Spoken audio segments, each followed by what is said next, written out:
Hello, welcome to Baltic World, the premier channel on current events and issues facing Northern, Central and Eastern Europe. My name is Crispin, and today we have part 3 of our History of Lithuania series. Here we will cover Lithuania's union with Poland, first through the monarchy, then constitutionally through the Polish-Lithuanian Commonwealth, and Lithuania's role within that union until its ending in 1795. This video will focus very much on Lithuania's political history and its identity in relation to Poland, admittedly skipping over a fascinating period of succession struggles, civil war, and conflict with the Teutonic Order and the Northern Crusades. That will get its own special series at a future time. This story begins with the union of two monarchies. In 1385, Polish nobles or szlachta opened negotiations with the Grand Duke of Lithuania, Jogaila, a pagan, to marry their young Queen Jadwiga to prevent her marriage to William of Austria. At the time, Lithuania was geographically much larger than Poland, comprising pagan Lithuanians and Orthodox Ruthenians, and had spent the previous century locked in a bitter struggle against the German crusading order, the Teutonic Knights. Jogaila saw that converting to Catholicism would weaken the cause of the Teutonic Order against his kingdom, and was on that basis that on 14 of August 1385, the Grand Duke signed the Union of Krivo, agreeing to the marriage. Key terms of this agreement included Christianizing Lithuania under Roman Catholicism, returning all lands lost by Poland in previous wars, and releasing some 40,000 Polish POWs held by Lithuania.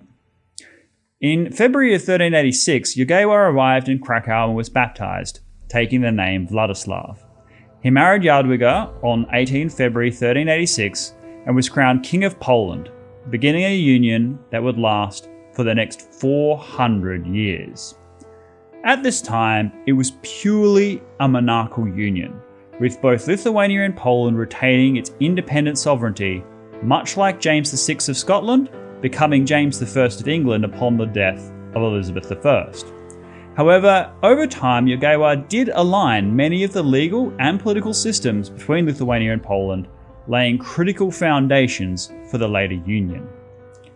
In 1401, for example, the Pact of Vilnius and Radom was signed, guaranteeing thereafter that the King of Poland would also be the Grand Duke of Lithuania, and this forged significant bonds between the Polish and Lithuanian nobility and a permanent military alliance. 12 years later, in 1413, the Union of Horodlo encouraged deepening relations between Polish and Lithuanian Catholics. Lithuanian nobility adopted certain Polish offices, like the voivode and castellan, and Polish-style heraldry in family coats of arms. Much of the union must be credited to the life and efforts of Jogaila himself. Whatever is said about future centuries, Jogaila was a Lithuanian Grand Duke who spoke Lithuanian and yet spent 48 years on the Polish throne. A century and a half later, in 1562, Ivan IV of Russia, yes, that Ivan, had invaded Lithuania and with a series of bloody battles fought in Livonia was placing much of Lithuania at risk. The Polish szlachta were reluctant, however, to send additional help without getting something in return. At that time, already 70% of Polish taxation was used to fund Lithuania's war with Russia. Sigismund II, King of Poland and Grand Duke of Lithuania, personally saw no difference in a threat to Lithuania as being distinct from Poland and pushed for a formal political union between the two nations. This was aided by the fact that Sigismund was the last of Jogaila's dynasty without heirs of his own, so stability could only come from major constitutional reform. A grand conference, or Sejm, commenced in January of 1569 to negotiate union between Lithuania and Poland. However, initially, talks broke down, and when the Lithuanian delegation left, the king retaliated by annexing significant territory from Lithuania, roughly half of modern-day Ukraine, and handed it over to Poland. This forced Lithuania back to the negotiating table, and while Poles pushed for full incorporation into the crown, Lithuania agreed only to a federated union. And at that, the Union of Lublin was signed 1 July 1569, and the Polish-Lithuanian Commonwealth was born. This proved one of the most successful federal unions in all of history, lasting almost 250 years and comparable to the modern-day United Kingdom between England and Scotland. Lithuania, during this time, was a highly complex place. It covered around 300,000 square kilometres and comprised 1/3 of Commonwealth territory. It included all of modern-day Belarus, Lithuania, and some parts of Poland and Russia. The population of Lithuania was around 3.5 million, more than twice that of Sweden at the time. East Slavs, Ruthenians, and Balts, Lithuanians and Samogodians, comprised the majority, with Jews, Poles, Tatars, and Germans being there as well. Ruthenian and Lithuanian was widely spoken, and most people spoke a mix of the two. It had the highest proportion of the country as nobles, around 10%, who nominally all had equal rights, although in practice, affairs were dominated by a class of elite families known as the pani or magnates. While Catholics received extensive privileges, by the late 16th century, Protestantism was more prevalent. Moreover, Ruthenians from modern Belarus were primarily Orthodox, yet were also considered full Lithuanians, and both the Ruthenians and its Orthodox clergy remained loyal to the crown throughout Lithuania's wars with Orthodox Russia. This multi-ethnic, multilingual Lithuania nonetheless had a shared origin myth among the nobility. Legend had it that during the reign of Emperor Nero, 500 noble families escaped the persecutions and settled in the Baltic region, founding the state of Lithuania. Now, those who have watched part 1 of our series, The Amber Road of the Ancient Baltic, knows just how unlikely that is. Nonetheless, this is what the Lithuanian nobility truly believed, and meant that across religious and linguistic lines, they had a shared identity and origin story. Many believe that the union between Poland and Lithuania, which created one of Europe's mightiest empires, eventually led to the cultural assimilation by Poland of Lithuania in a long process known to historians as Polonization. After all, when historians refer to the ruler of the Polish-Lithuanian Commonwealth, most just say King of Poland. But to what extent is this true? Was Lithuanian culture and identity effectively absorbed? Or is this a lazy Poland-centric trope used by historians? Delving deep into the sources, I believe we can draw some credible conclusions. And here I want to give a particular shout out to Dr. Andrzej Kotyarchuk, whose PhD dissertation I found particularly instructive. On the one hand, it is true that Polish was the language of government, which also held the seat of the monarchy. Aspiring nobles increasingly saw benefit in adopting Polish dress, attending Polish colleges, and associating with Polish elite. Poland was dominant in foreign affairs, and of course, many Catholic churches proliferated throughout Lithuanian lands.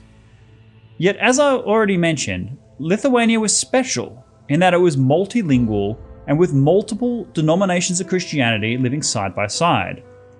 But in addition, many state institutions, including the treasury, taxation, appeal courts, coin minting, and custom houses all operated differently in Lithuanian as opposed to Poland.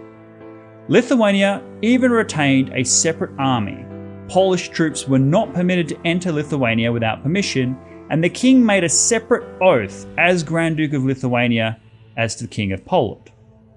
Lithuania also had its own legal code, and the two countries even used separate writing scripts for its language.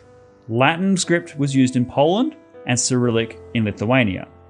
Moreover, contrary to the provisions of the Union of Lublin, in practice Poles were barred from purchasing estates in Lithuania or holding Lithuanian political offices. Perhaps most importantly, the religious pluralism of the Polish-Lithuanian Commonwealth compelled the Polish National Assembly in 1573 to pass the Warsaw Confederation. This was one of Europe's first ever steps in granting religious freedom.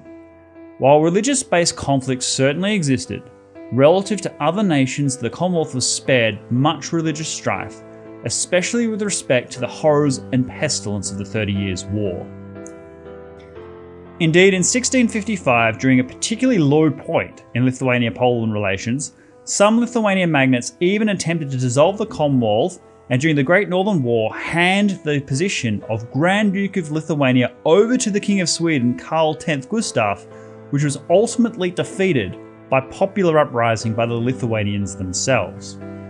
My own conclusion is that Lithuanian culture and identity continued to flourish throughout the Commonwealth and remained an indispensable component of an empire which at the height of its power included all of modern-day Latvia, Lithuania, Poland, Belarus, much of Estonia, Ukraine and Western Russia.